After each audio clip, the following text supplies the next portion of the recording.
A very good morning to all of you. So we are gonna start about the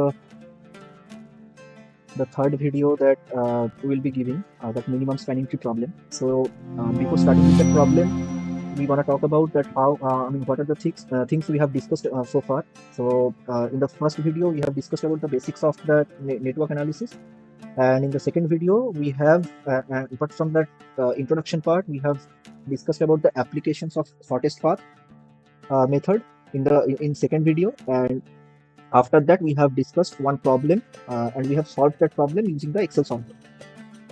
In that second video, we'll be talking about minimum spanning tree problem.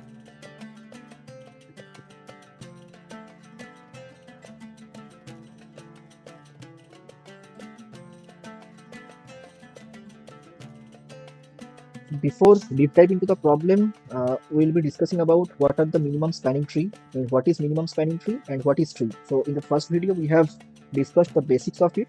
हम लोग basics discuss किए थे. Minimum spanning tree क्या होता है, जहाँ पे हर एक नोड इंटरकनेक्टेड होता है हर एक नोड के साथ. फॉर एग्जांपल यहाँ पे एक इमेज आपको दिख रहा है जहाँ पे 6 नोड्स है एंड हर एक नोड समहाउ डिफरेंट नोड के साथ कनेक्टेड है. एंड ट्री क्या होता है, ट्री होता है वो जो डायग्राम आपको दिख रहा है उसका एक पार्ट है. So that is not necessary for a tree that all the nodes will be connected to each other. It can be like A, B, C are connected, so that can be a part of a tree. So we can call it a tree. A, C, D, that can be also part of a tree. But for minimum spanning tree, for spanning tree, we should not call it minimum spanning tree because we should call it minimum when the weight of that spanning tree will be minimum. So that time we will call it as a minimum spanning tree.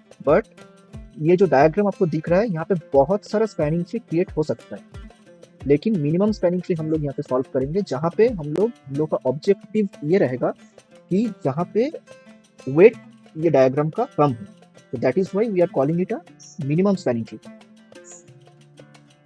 It is not necessary that for any diagram there will be one minimum spanning tree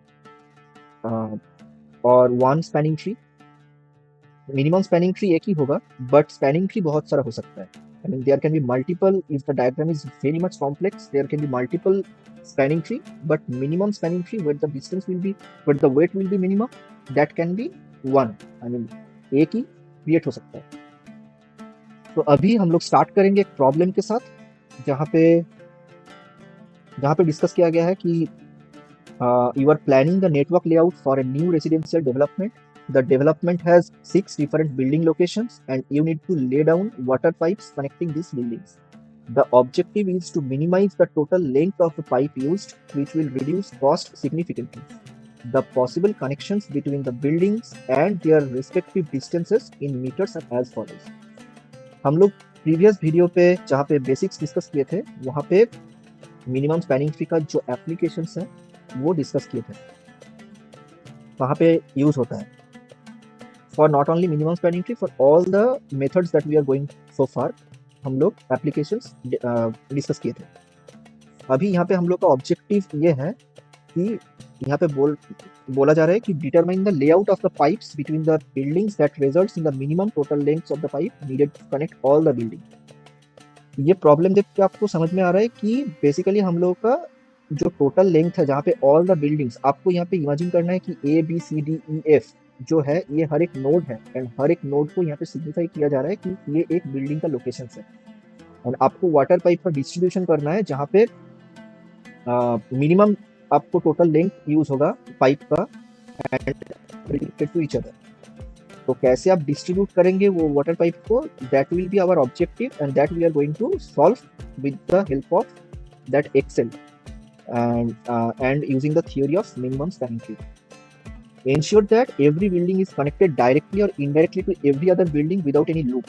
Find the minimum spanning tree of this network and specify which connections should be included in the final layout. जैसे कि हम लोग shortest path method पे discuss किए थे कि ये problem देने का जो तरीका होता है, the way to give the problem is not restricted that they will be giving the diagram only. They can give you the distance. I mean, in the problem itself, they can give you the distance.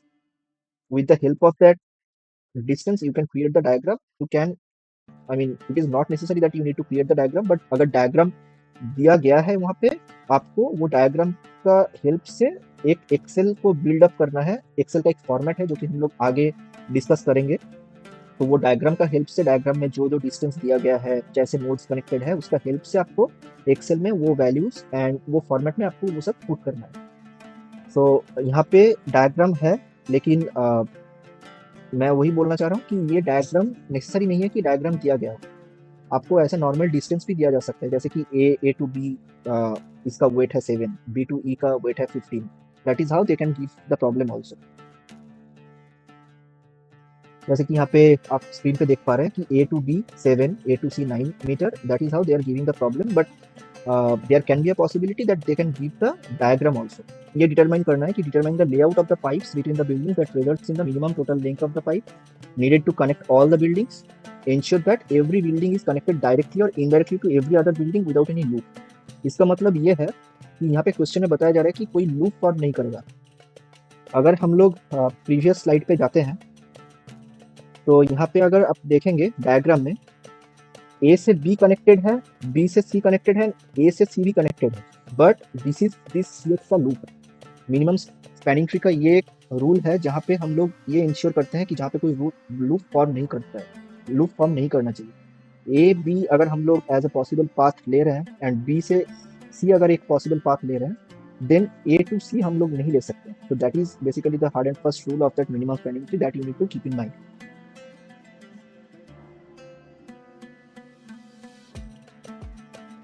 Minimum spanning tree problem solve करने के लिए हम लोग जो method use करेंगे और जो format use करेंगे, वो फॉर्मेट का स्ट्रक्चर ऐसा होना चाहिए जहाँ पे हम लोगों का सीरियल नंबर रहेगा, जो बेसिकली बताएगा कि कितना नंबर ऑफ पॉसिबल पाथ हो सकता है. फ्रॉम टू, जहाँ से नोड स्टार्टेड है that will be from, and to जहाँ से वो मतलब जहाँ से कनेक्टेड है, मतलब from A to B, B तक कनेक्टेड है, ए नोड बी तक कनेक्टेड है. So from A to B, and you need to give that distance of that intermediate node between the two nodes. Give the distance and used path, so that will be basically the binary one. I mean either we can use that path or we can not use that path. For example, अगर मेरा objective ये रहेगा कि जितना भी possible path create हो सकता है यहाँ पे हम लोग मेंशन करेंगे, लिखेंगे एक्सेल पे, लेकिन अगर वो पाथ हम लोग स्पैनिंग ट्री पे नहीं ले रहे हैं तो that we are keeping 0 as a used path. But अगर वो पाथ को ले रहे हैं that will be 1, and distance traveled, so that will be the multiplication of that distance into that used path. So distance travel होगा उसका multiplication. Total path ये आपको याद रखना है कि जितना भी spanning tree होगा, for example अगर एक डायग्राम में आपका 5 या 6 स्पैनिंग ट्री क्रिएट हो रहा है, हर एक स्पैनिंग ट्री के लिए अगर आपका for example in the diagram अगर 6 नोड्स है, स्पैनिंग ट्री में जितना भी एज होगा या पाथ होगा वो n-1 होना चाहिए. n होगा आपका number of nodes and total number of paths होगा आपका n-1. अगर यहाँ पे 6 नोड्स है तो then for that spanning tree the total path will be 5. 6 minus 1, that is 5. And we are keeping the total distance, so that is our objective basically. So that will be the summation of the distance traveled. I mean what are the paths we have used. ये आपको याद रखना है. अगर आपका जितना भी spanning tree आप डायग्राम से ड्रॉ कर सकते हैं वो आप मैनुअली भी आप क्रिएट कर सकते हैं. मिनिमम स्पैनिंग ट्री आपको ये मेथड से ही सॉल्व करना है, दैट इज नॉट नेसेसरी. लेकिन ये मेथड से अगर आप सॉल्व करेंगे तो your task will be very much easier to solve that problem. लेकिन आप मैनुअली भी कर सकते हैं, but in that case probably you need to create a multiple spanning tree, and after creating that multiple spanning tree you need to determine what are the in which spanning tree the weight is minimum. So then you will be able to find out that minimum spanning tree. But अगर ये method से solve करेंगे then in that case the task will be very much easier and you will be able to solve that problem very quickly.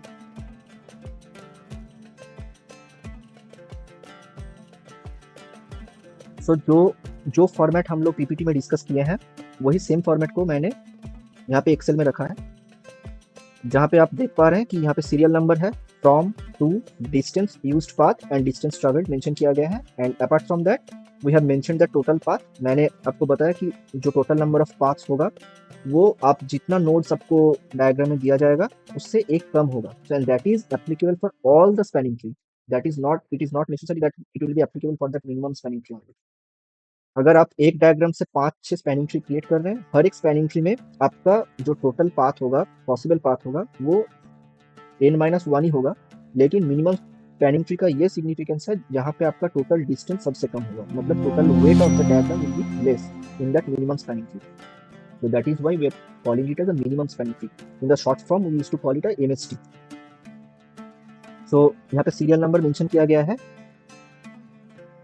मैंने आपको हर एक चीज बहुत easily समझाने का कोशिश करता हूँ। अगर आपको स्टिल कहीं पे भी समझने में दिक्कत हो तो जरूर कमेंट सेक्शन पे बताइएगा, जो कि हम लोग रिजॉल्व करने का कोशिश करेंगे।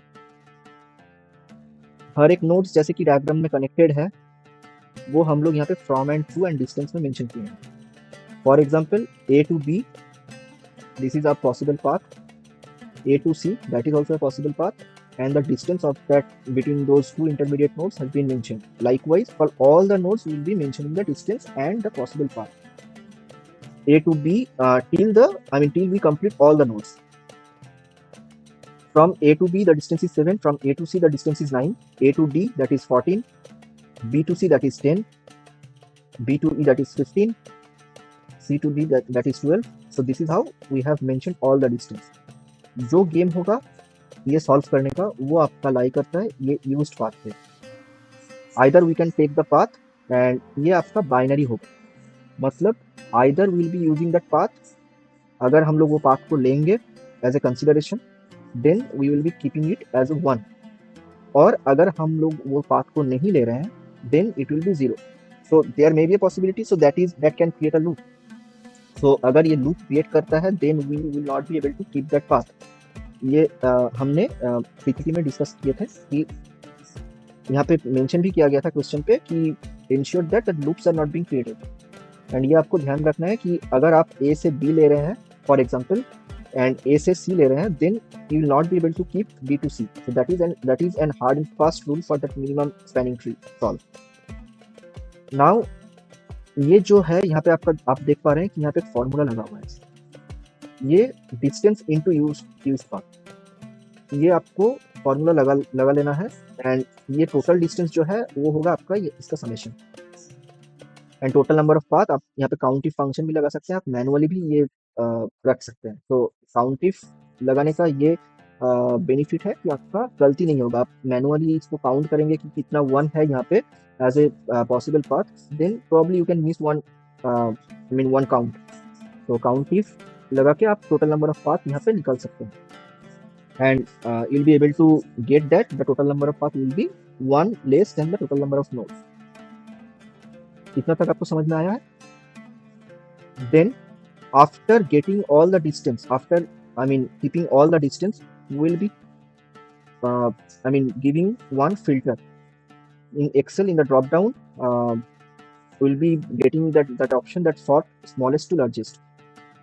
तो पहले हम लोग स्मॉलेस्ट टू लार्जेस्ट शॉर्ट कर लेंगे एंड शॉर्ट करने के बाद आप ये यूज्ड पाथ को मेंशन करेंगे, राइट। तो पहले आपका इतना तक आपका क्लियर है कि पहले हम लोग डिस्टेंस को मेंशन करेंगे and after keeping all the distance we will be keeping a filter. So that will be the short option will be clicking on that short option and in short option we'll be clicking on that short smallest to largest. So पहले हम लोग का जो path है वो देख पा रहे हैं आप स्क्रीन पे कि C to D. So C to D, so that is an independent path we are keeping as 1. E to F, so that is also an independent path we are keeping it as 1. A to B, so that is also a path where A and B nodes are connected to each other, so which are independent, where still हम लोग का E to F connected है, A to B connected है and C to D connected है, but still आपका बाकी जो मतलब B से E का कनेक्शन नहीं है, D से E का कनेक्शन नहीं है, so ये आपका नहीं है, मतलब हर एक नोड अभी तक कनेक्टेड नहीं है। D to F, E to F हम लोग ये हैं, D to F, so that is also a independent path, ये भी हम लोग लेंगे। एंड ए टू सी, पहले हम लोग ए टू बी लिए थे, ए टू सी भी लेंगे, बट डी टू ई, अगर डी टू ई लेते हैं then it is creating a loop. E to B हम लोग पहले ई टू एफ हम लोग पहले ले चुके हैं, डी टू एफ हम लोग ले चुके हैं, then will not be able to take D to E because it is creating a loop.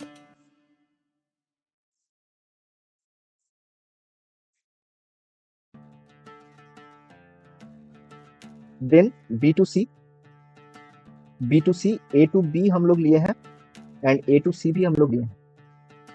So in that case we will not be able to keep B to C to restrict that loop. A to D भी हम लोग नहीं ले सकते क्योंकि C से D connected है and A से C भी कनेक्टेड है, C से D कनेक्टेड है एंड A से C भी कनेक्टेड है, जो कि हम लोग पहले सॉर्ट करके पहले एक बार यूज्ड पाथ ले चुके हैं and it is we have to keep in mind that will not be able to keep that loop. अगर ये A to D लेते हैं then this loop will be created, A to C, C to D and A to D. So that we are avoiding the we are avoiding to create that loop. And B to E भी हम लोग नहीं ले सकते क्योंकि यहाँ पे आप देख पा रहे हैं कि ऑल द पहले हम लोग का मतलब अगर हर एक नोड पहले कनेक्टेड हो जा रहा है देन अननेसेसरीली आपको नोड्स मतलब पाथ बढ़ाना नहीं है। अगर आपका 5 ऑलरेडी हो चुका है then your task is over. जहाँ पे आप देख पा रहे हैं कि C से D कनेक्टेड है, C D कनेक्टेड हो चुका है, E F कनेक्टेड हो चुका है, A B कनेक्टेड हो चुका है, D F कनेक्टेड हो चुका है, मतलब all the nodes are connected to each other, then B से E कनेक्ट करने का कोई ज़रूरत नहीं है यहाँ पे क्योंकि वो एक रिपीटेबल पाथ हो जाएगा। जहाँ पे आपको फिर आप F तक पहुँच चुके हैं, स्टिल आपको वापस जाने का कोई मतलब नहीं बनता अगर आप वाटर पाइप को डिस्ट्रीब्यूट करना चाह रहे हैं तो। ये आपका ऑलरेडी एक स्पैनिंग ट्री बन चुका है, मिनिमम स्पैनिंग ट्री बन चुका है क्योंकि हम लोग यहाँ पे पहले ही डिस्टेंस को सॉर्ट कर लिए थे स्मॉलेस्ट टू लार्जेस्ट के हिसाब से। यहाँ पे automatically since we have already kept that formula so automatically the distance calculation has been done and where the used path is 0 so automatically the distance traveled will be 0 because 0 multiplied by anything is 0. The total number of path has came as 5, so which I have discussed that it will be always n minus 1 and the total distance is also connected. Total distance has also been calculated, so it will be 32. So for this for this spanning tree, for this diagram, the weight of the diagram will be 32, which means we have to move 32 meter distance to distribute the water pipes in all the buildings in 6 locations. So this is how the problem has been done. So ये बहुत basic सा problem है, इसमें आपको बहुत ज़्यादा दिमाग लगाने की कोई ज़रूरत नहीं है। आई बिलीव कि शॉर्टेस्ट पाथ थोड़ा सा डिफिकल्ट था मिनिमम स्पैनिंग ट्री से, लेकिन मिनिमम स्पैनिंग ट्री बहुत ईजी है। आपको सिर्फ फॉर्मेट पे डालना है, आपको हर एक नोड कैसे कनेक्टेड है। There may be a possibility that there may be a 9 to 10 nodes also, but आपको बहुत ध्यान से हर एक नोड का डिस्टेंस हर एक नोड का इंटरमीडिएट डिस्टेंस और इंटरमीडिएट वेट यहाँ पे मेंशन कर देना है। और उसके बाद आप अगर शॉर्ट फार्मूला यूज़ करके शॉर्ट फिल्टर यूज़ करके अगर आप डिस्टेंस को शॉर्ट कर पा रहे हैं, आपको सिर्फ ये ध्यान रखना है दिमाग में कि ये लूप क्रिएट नहीं होना चाहिए। अगर लूप क्रिएट हो रहा है तो कहीं ना कहीं आप गलत कर रहे हैं। तो that is only the major thing in solving that minimum spanning tree problem. तो दिस इज इट। अगर आपका कहीं पे भी कोई भी डाउट क्रिएट हो रहा है मिनिमम स्पैनिंग ट्री क्रिएट करने में, तो आप जरूर कमेंट सेक्शन पे बता सकते हैं। Will try to sort it out in the comment section also. अगर आप कोई डिफरेंट वीडियो देखना चाह रहे हैं या दूसरा कोई प्रॉब्लम मिनिमम स्पैनिंग ट्री का सॉल्व करना चाह रहे हैं, वो भी बताइएगा कमेंट सेक्शन पे, ताकि हम लोग सॉल्व कर पाएँ। एंड ये एक्सेल मेथड जो हम लोग यूज़ किए हैं, ये बहुत ईजी मेथड है, जो आप अगर आप कोई भी एग्जाम्पल लेके आप देख सकते हैं मिनिमम स्पैनिंग ट्री सॉल्व करके कि ये बहुत ईजी एंड टाइम बहुत कम टाइम में आप सॉल्व कर पाएंगे। Time saving option. आपका मिनिमम स्पैनिंग ट्री क्रिएट करने का बहुत सारा एल्गोरिदम्स है, जैसे कि ट्रिम्स एल्गोरिदम हो सकता है। So that will be manual calculation to solve that minimum spanning tree. But ये एक्सेल में आप एल्गोरिदम ही यूज़ कर रहे हैं, लेकिन ये एक फॉर्मेट ऐसे क्रिएट किया गया है जहाँ से आपका वो मैनुअल कैलकुलेशन लेस हो रहा है, मतलब कम हो रहा है। And I mean it will be easier for you to solve that problem. अगर डिफिकल्ट प्रॉब्लम भी आपके पास है तो वो भी आप बहुत इजीली, बहुत ध्यान से ये सॉल्व कर सकते हैं Excel. so this is it for today for minimum spanning tree problem.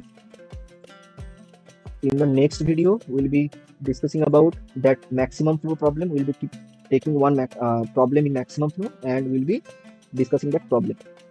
तो हम लोग मैक्सिमम फ्लो का बेसिक्स डिस्कस किए थे, कहाँ कहाँ अप्लाई होता है, एप्लीकेशन डिस्कस किए थे। Now we gonna talk about problem, how to solve that maximum flow problem.